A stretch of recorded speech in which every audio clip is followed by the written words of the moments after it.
అందరికీ నమస్కారం.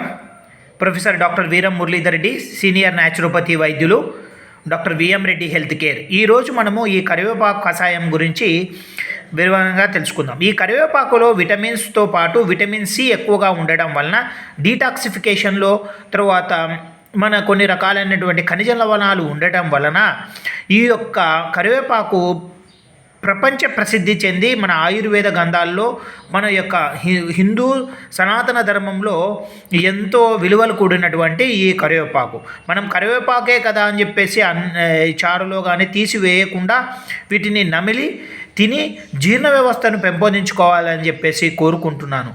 అదేవిధంగా ఈ కరివేపాకులో ఔషధ గుణాలు ఎన్నో ఉండడం వలన ఇవి జుట్టు పెరుగుదలకు, జీర్ణశక్తికి మరియు డీటాక్సిఫికేషన్ అంటే బాడీలో ఉన్నటువంటి విష పదార్థాలు తొలగించడంలోనూ చాలా ఉపయోగపడుతుంది.